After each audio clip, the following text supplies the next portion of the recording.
जय गुरु.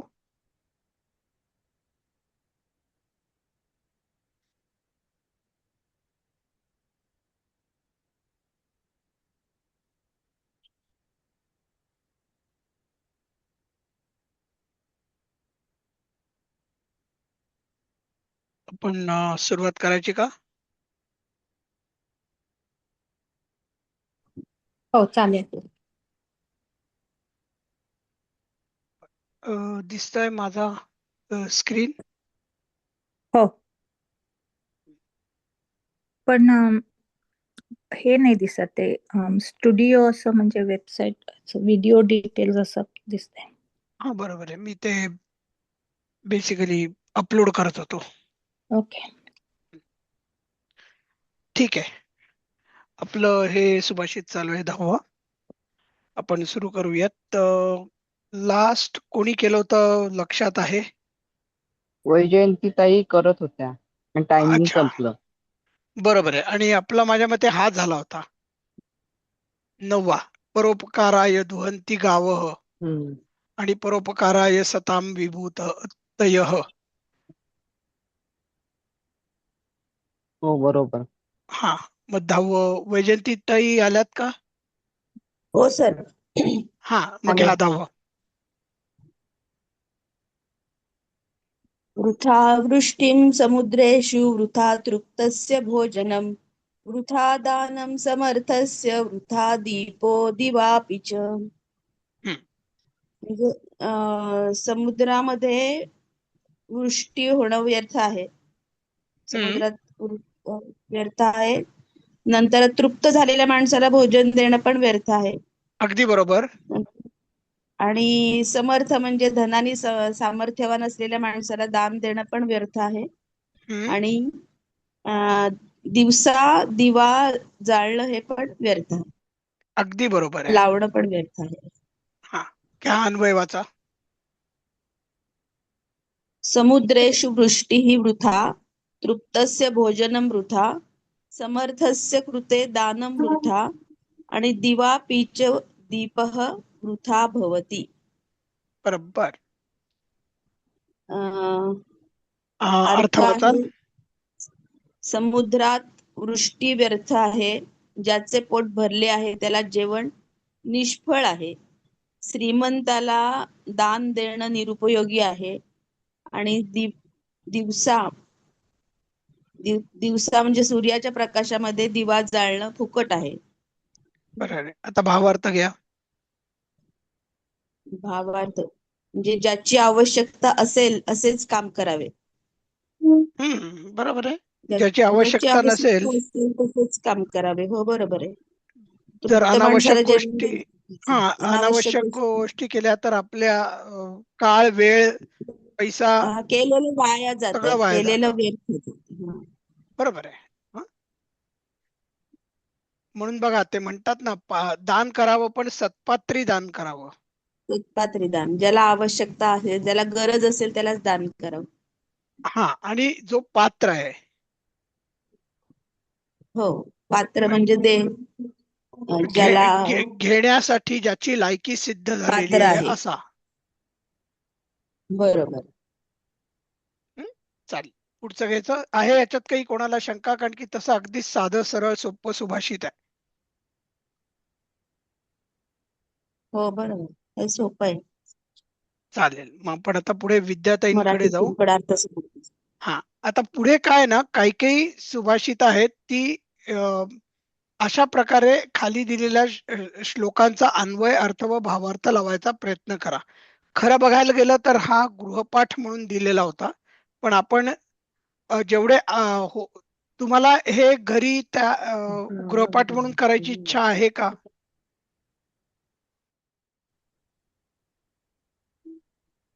हम्म. हो, घरी वाचतील ह्याचे. हो, प्रयत्न कर. हा, मग माझ्या मते तुम्ही जर का प्रयत्न करणार असाल, आपण वाटल्यास एखादा मध्येच कुठला तरी एक घेऊ. चला. हं. हे कोण करेल आता?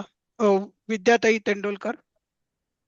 लक्ष्मीर वसती जिव्हाग्रे जिव्हाग्रे मित्र बांधवा जिव्हाग्रे बंधनं प्राप्तं जिव्हाग्रे मरणं ध्रुवम्.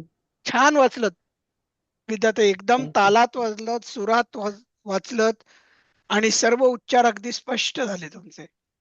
सुंदर. थँक्यू. हा. साधारणतः लक्ष्मी सांगता येईल अर्थ? लक्ष्मीर वसती जिव्हाग्रे म्हणजे जिभेच्या टोकावर हम्म. लक्ष्मी असते. हा, वसते. जिव्हाग्रे मित्र बांधवा हा हा. म्हणजे जिभेच्या टोकावर मित्र आणि नातेवाईक असतात. बर. जिव्हाग्रे बंधनम प्राप्तम जिभेच्या टोकावर बंधन पण असतं. हम्म. जिव्हाग्रे हम्म. मरणम ध्रुम जिभेच्या टोकावर मृत्यू असतो आहे किंवा असतो. हा. बंधनम प्राप्त म्हणजे विचार करून बोलावं लागेल असं काहीतरी असणार है ना. बरोबर आहे. आपल्या जिभेच्या हम्म. टोकावर असे काही शब्द असतात की जे आपण बोललो तर आपण बंधनात अडकू शकतो. हम्म. आपण जर का एखाद्याला खोटं आश्वासन दिलं तर आपण त्या बंधनात अडकतो. बरोबर. हा बरोबर.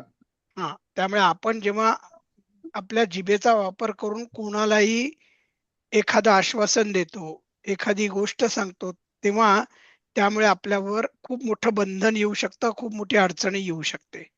बरोबर आहे. हम्म. आणि त्याच अर्थी पुढेही त्यांनी म्हणलेलं आहे बघा, जिव्हाग्रे मरणम ध्रुवम, म्हणजे या जिवेच्या टोकावर तुमचं मरण पण लिहिलेलं असतं. हम्म. तुम्ही काहीतरी असं बोलता की जो अपराध ठरू शकतो, जो देशद्रोह ठरू शकतो, ज्यासाठी तुम्हाला हम्म. देशात म्हणजे देहांताची शिक्षा पण होऊ शकते. बरोबर. बरोबर आहे. किंवा याच जिवेच्या द्वारे तुम्ही कोणाचा तरी खून करायची आज्ञा दिलीत तर तुम्हाला खुनाच्या आरोपाखाली पुढे फाशीची शिक्षा पण शिक्षा. होऊ शकते. बरोबर.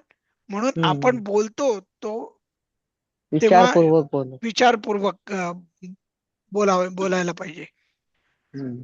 आपल्या जिभेवरच आपण जे काही बोलतो, आपण मृदू बोलतो, हम्म. त्याचबरोबर आपण सामंजस्याने बोलतो. बोलतो. त्याच्यावर आपल्या आजूबाजूला किती मित्र आणि किती आप्तेष्ट गोळा होतील हेही अवलंबून असतं. आपण जर का हम्म. सतत कटू बोललो, सतत लोकांना घालून पाडून बोललो, तर आपल्या आजूबाजूला कोणीच राहणार नाही. बरोबर आहे. हम्म. सगळे आपला दुश्वासच करतील. आणि जिव्हाग्रे वसते लक्ष्मी, आपल्या जिभेच्याच टोकावर लक्ष्मी पण असतं. जर का तुम्ही विद्वानाचं योग्य कौतुक केलं, त्याचा आदर सन्मान केलात योग्य शब्दात, तर तो तुम्हाला विद्या देतो आणि ती विद्या प्राप्त करून तुम्ही लक्ष्मी पण प्राप्त करू लक्ष्मी शकता. प्राप्त कर. आपण जर का आपल्या इथे वाणी लोक बघितले, व्यापारी लोक बघितले, तर ते नेहमी आपण म्हणतात ना, त्यांच्या जिभेवर कायम खडी साखर असते. गोड गोड बोल. हा. त्यांना गोड गोड बोलावंच लागतं. त्याशिवाय गिराईक येणार नाही दुकानात आणि कुठलाही माल किंवा वस्तू घेणार नाहीत. हेच या सुभाषितात सांगितलेलं आहे. ठीक आहे. मग आपण असं समजूयात की 11वं यातलं जे सुभाषित आहे ना, ते तुम्ही घरी स्वतः कराल. 12वं आपण घेतलं. आता 13वं तुम्ही परत घरी करा आणि आपण 14वं आता घेऊया. ठीक आहे.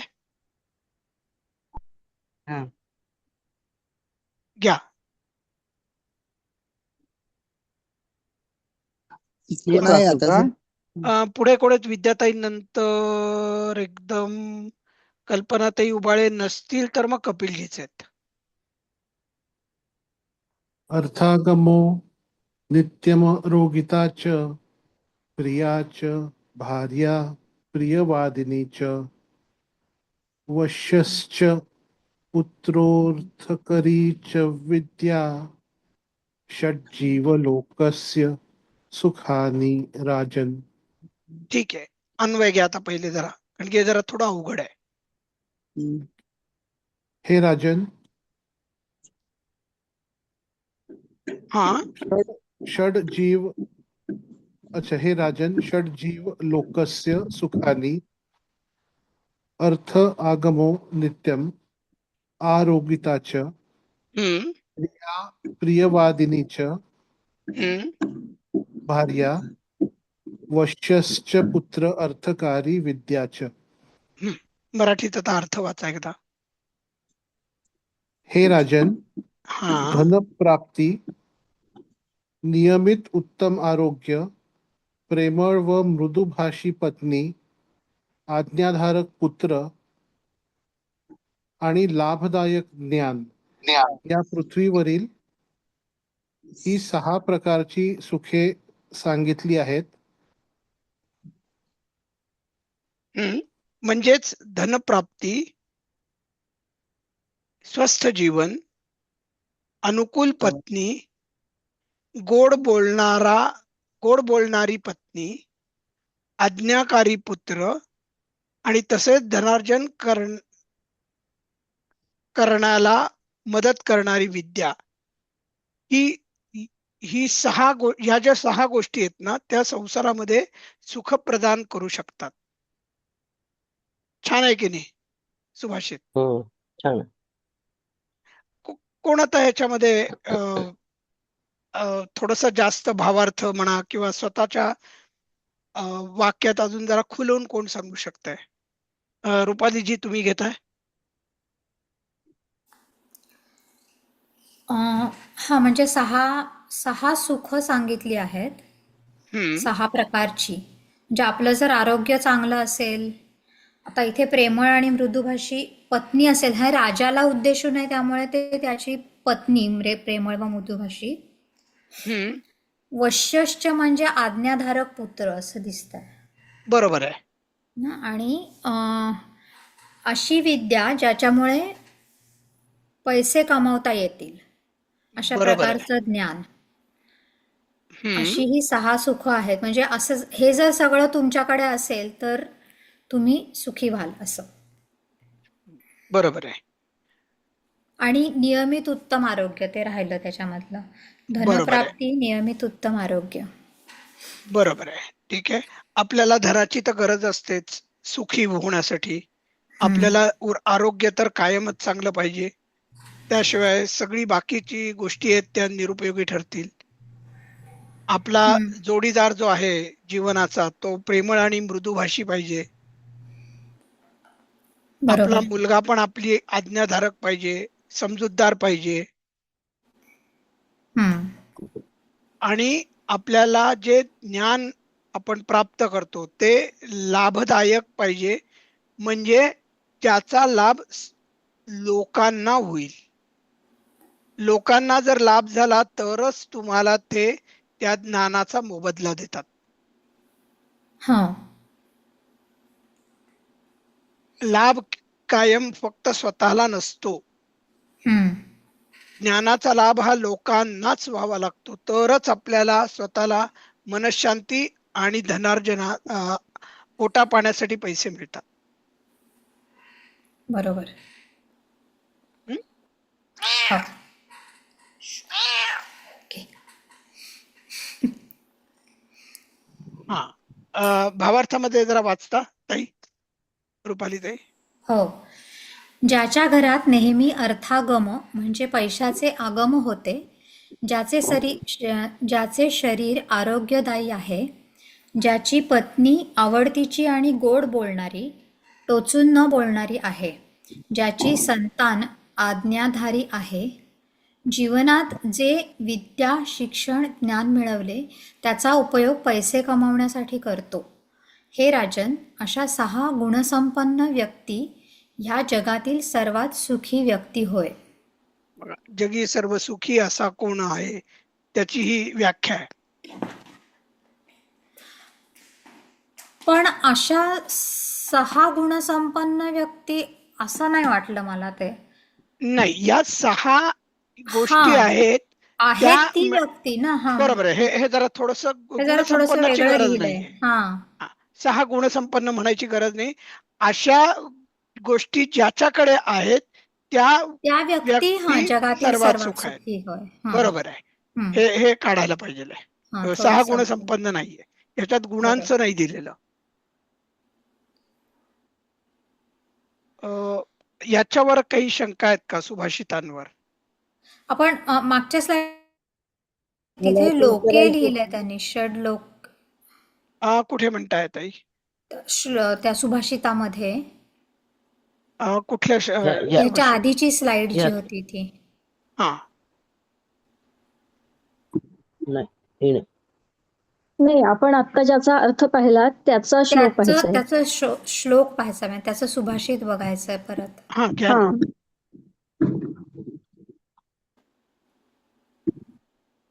हेच म्हणताना अर्थागमो नित्यमौरो गीताच प्रियाच भार्या प्रियवादिनीच. नाही नाही नाही नाही मग इथे ऍक्च्युली नाही, मी ज्या सुभाषिताचा अर्थ वाचला ना ते सुभाषितच.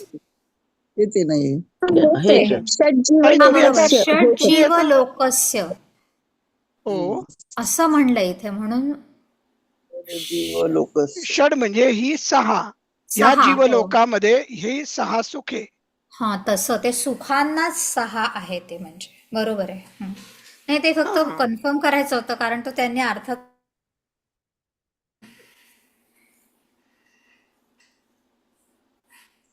काही आलं शंका लक्षात. आलं नाही लक्षात? आलं हा लक्षात. हो हा ठीक आहे ठीक आहे ओके. बर, इतर कोणाला काही सुभाषितांमध्ये शंका?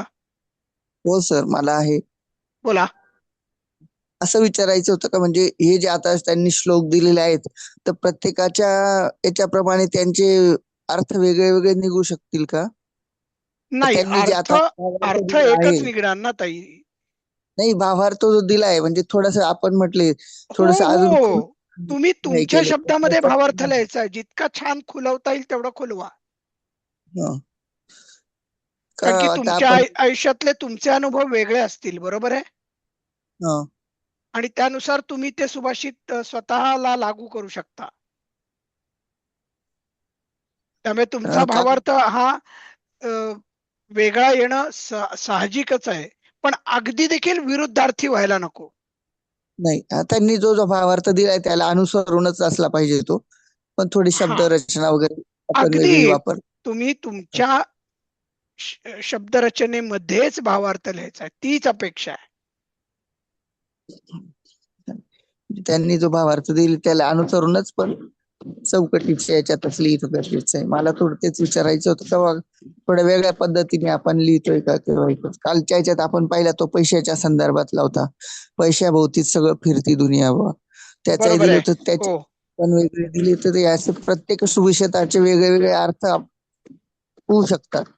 अगदीच होतात आणि तेच काढणं अपेक्षित आहे तुम्ही. पण म्हणून संस्कृत शब्दांचा जर का अर्थ म्हणलात, हं. 3 गोष्टी होत्या. एक अन्वय आहे, ते म्हणजे आपण पद्य जे आहे ते गद्यामध्ये लिहिलेलं आहे, हो बरोबर. नंतर हो अर्थ, हा अर्थ म्हणजे शब्दांचा शब्दशः अर्थ आहे. हा तर काही बदलणार नाही, कारण की हा जसा श्लोक किंवा सुभाषितकार जो आहे त्याला जो अपेक्षित आहे तोच द्यावा लागेल आपल्याला.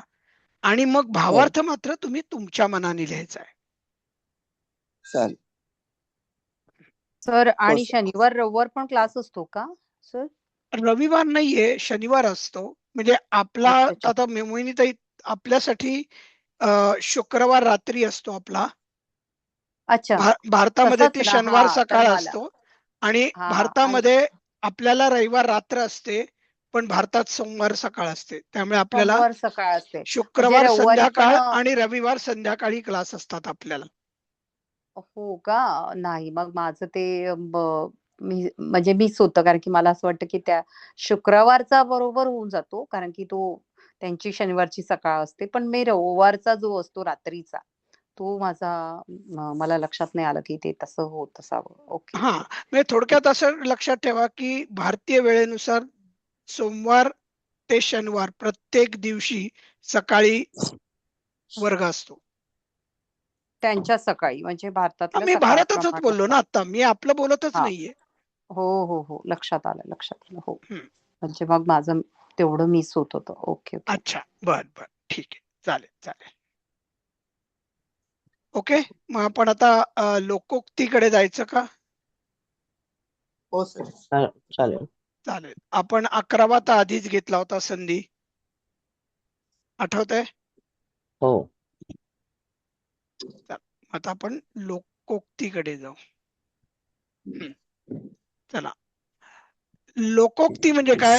लोकांनी हे म्हणलेलं आहे, ज्याला आपण इंग्लिशमध्ये प्रॉव्हर्ब्स म्हणतात ना, सेईंग्स वगैरे. म्हणी म्हणायचं काय याला? म्हणी म्हणता येईल. येस, हा म्हणी, मराठी मराठीत म्हणी. म्हणी. बरोबर आहे. उक्त म्हणजे बोललेलं. हो. लोकोक्ती म्हणजे लोकांनी म्हणलेलं. उक्ती म्हणजे म्हणलेलं. म्हणजे ते अनुभवातून आलेलं असतं. हा, अनुभवातनं आलेलं असतं. किंवा एक पिढी आपला अनुभव दुसऱ्यांना देते, दुसऱ्या पिढीने घेतलेला नसतो तो अनुभव, पण पहिल्या पिढीचा तो अनुभवही असू शकतो. हो. प्रत्येक वेळी आपल्याला त्याचा अनुभवच घ्यायला पाहिजे असंही नसतं. बरोबर. हा, आता शेवट कोण करत होतं? रुपालीताईंनी केला होता आणि विशाखाताई आता पहिला लोकोक्ती घेतील. अर्धो घटो घोषमुपैति नूनम. घोषम अधिक उप अधिक एति. हा, ते घोषमुपैति त्याचं फोड दिली आहे त्यांनी तिथे. आणि अर्धो घटो म्हणजे उथळ पाणी का? किंवा अर्धा घडा असं अर्धा म्हणा. घडा. घटो म्हणजे काय? घडा. घट असतो ना आपला. हा हा हा, त्याला तर अर्धा घट असतो, त्याच्यामधनं जास्त आवाज निघतो. बरोबर आहे. पूर्ण जर का घडा भरलेला असेल तर येत नाही. बरोबर आहे. त्याच्यात पाणीच नसेल तर अजिबातच येत नाही. तर मराठीत असतं उथळ पाण्याला खळखळाट फार, तसं काही आहे नाही बघा, इथंच अर्थ दिलाय त्यांनी बघा, समोरच बघा. हो, म्हणजे त्याचं शब्दशः हे असं आहे की अर्धवट भरलेला घडा आवाज जास्त करतो. बरोबर आहे, शब्दशः अर्थ. पण आपण वापरताना मराठी लोक काय म्हणतो? आपण उथळ पाण्याला खळखळाट. हो, ठीक आहे. ताई हे वाचता, प्रयोग वाचता. प्रयोग. ओके. मूर्खाः कोलाहलं बहु कुर्वन्ति कर्माणि चान्येव यतः. अर्धो घंटो घोषमुपैति नूनं पूर्णो घटो नैव करोति शब्दम. हा, आता बघा, मूर्खाः म्हणजे मूर्ख लोक, कोलाहलम बहु कुर्वन्ति, खूप कोलाहल म्हणजे नुसती बडबड करतात, वायफळ बडबड करतात. कर्माणीच अल्प अन्य एव च अल्पानी एव चाल्पान्येव असा संधी झालेला आहे. च अधिक अल्पानी अधिक एव.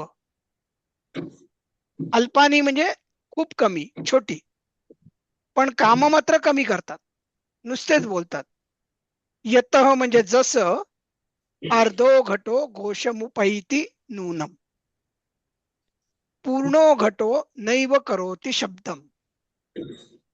पूर्ण भरलेला घडा कधीही शब्द करत नाही, म्हणजे आवाज करत नाही.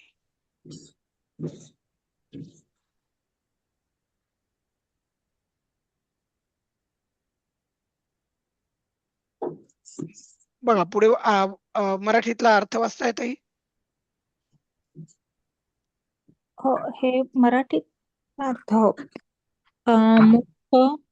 मूर्ख माणसे खूप गोंधळ करतात, परंतु प्रत्यक्षात कामे मात्र अतिशय कमी करतात.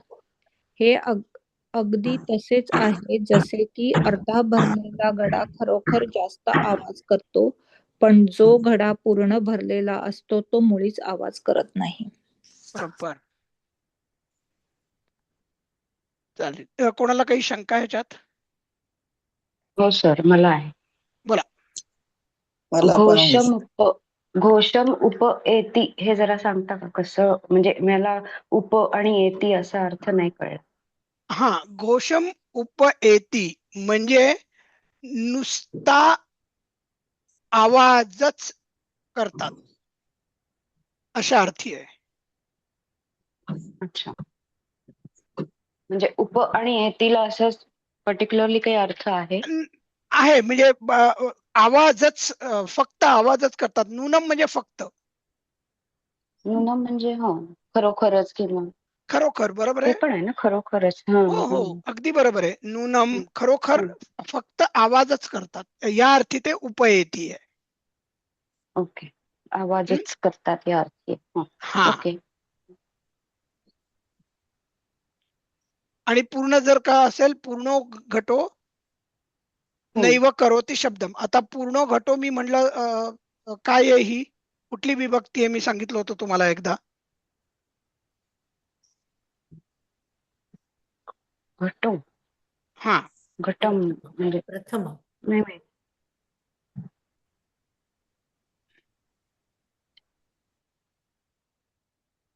प्रथमा आहे बरोबर आहे. प्रथमा बरोबर आहे, पण आता मला पुढे सांगा. एक लक्षात ठेवा, संस्कृत मध्ये कुठलाही शब्द ओकारांत नाहीये विभक्तीमध्ये. हे संबोधन आहे का? नाही, संबोधनासारखं संबोधन पण वाटतं. नाहीये. पूर्ण घटः. पूर्ण घटः. ते रामो होतं तसं. रामो राजमणी सदा विजेते मधला रामो जो आहे ना तो राम होता. ओके कळलं. हे लक्षात ठेवायचं, संस्कृत मध्ये ओकारांत विभक्ती मधलं कुठलंही रूप नाहीये. ते खऱ्या अर्थी ते अकारांती विसर्गासकट असतं. पूर्ण घटः नैव करोति शब्दम. ठीक आहे, खूप महत्वाचं आहे हे. कायम अनेक वर्ष आपल्या लक्षात येत नाही, वारंवार शिकून आपण विसरतोय. हा, ठीक आहे. कोण झालं होतं आता? तुम्ही शंका विचारली होती, पण तुमचा मी केलं होतं विशाखा. विशाखाताईंनी केलं होतं. बरं, सुकेशाताई आल्यात?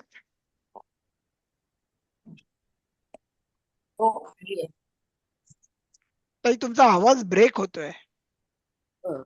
आला का? हा, आता आलाय. करा, दुसरं वाक्य करा. अलब्ध लाभो नालसस्य. नालसस्य. नालसस्य म्हणजे न अलसस्य. अलसस्य. न मिळालेले आळशाला मिळत नाही. म्हणजे काय? मिळालेले तुम्हीच आळशाला सांगा, मिळत, विचार करा जरा.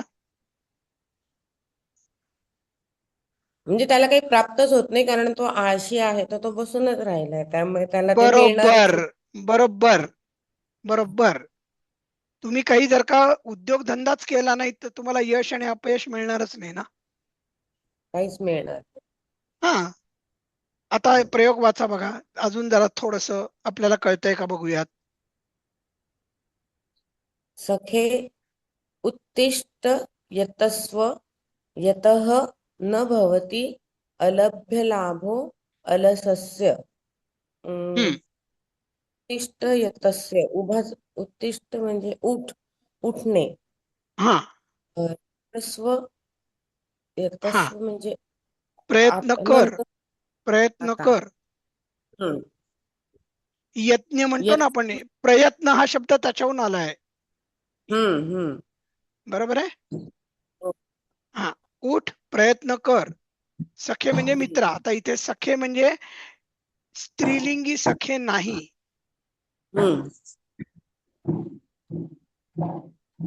प्रयत्न कर, उठ म्हणजे आता उठ, प्रयत्न कर. हा, मित्रा उठ आता आणि प्रयत्न कर.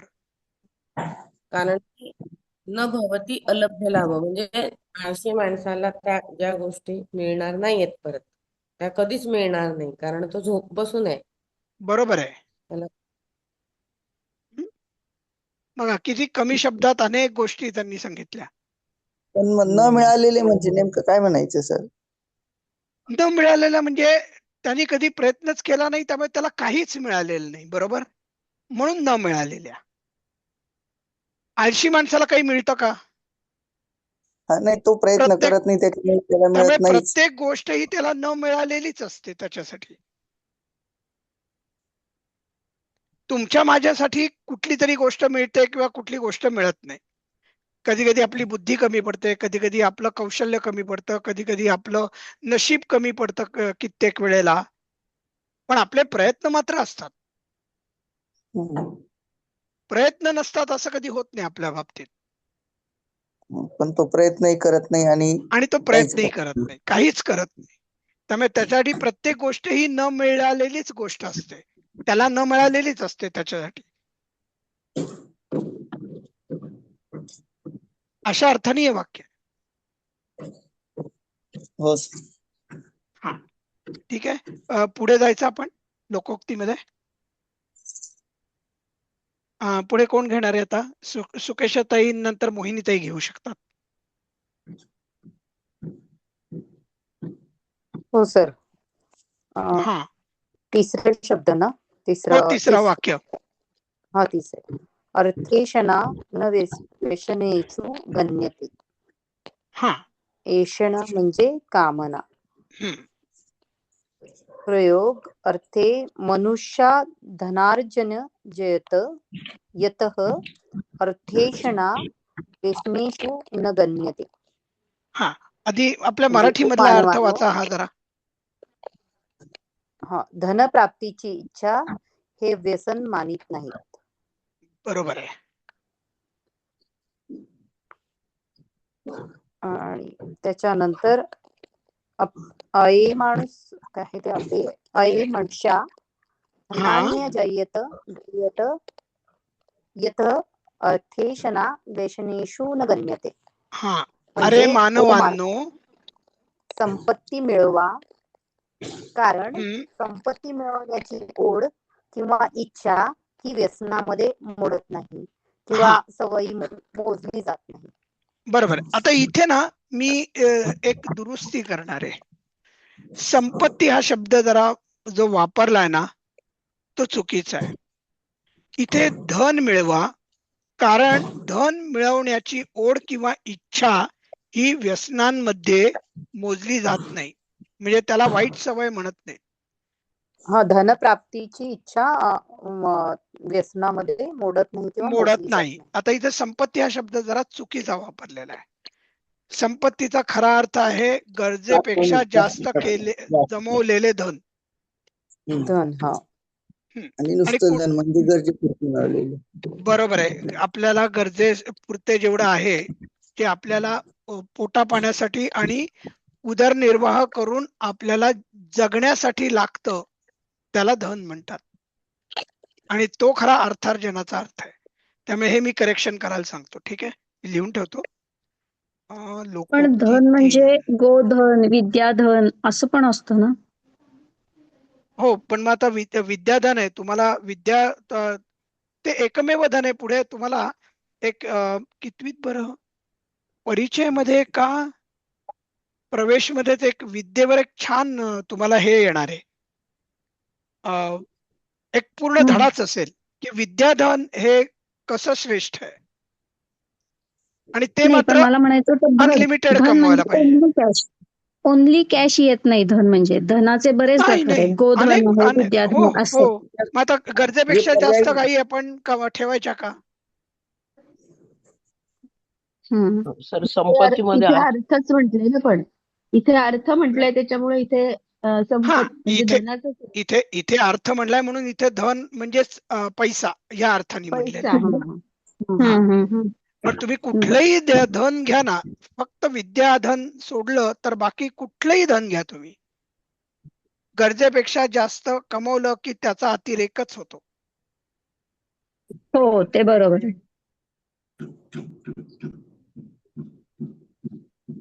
आणि पैशाचा तर नक्की होतो, कारण की पैसा हा लक्ष्मी चंचल आहे. सर, हा बोला. इथे संपत्ती म्हणजे मग विद्यार्जन, अर्थार्जन अशा अर्थाने संपत्ती शब्द नाही होऊ शकत का? नाही, संपत्तीचा अर्थच वेगळा येतो. धन कमवणं याचाच अर्थ. विद्यार्जन ही पण एक संपत्तीच असते ना? नाही, विद्या हे धन असतं. विद्या हा धन. विद्या ही संपत्ती नसते. हो नाही, हा बरोबर. हा म्हणजे मग इथे फक्त संपत्ती अर्थ नको, धनच अर्थ पाहिजे. धनच पाहिजे इथे अर्थ. ओके चालेल.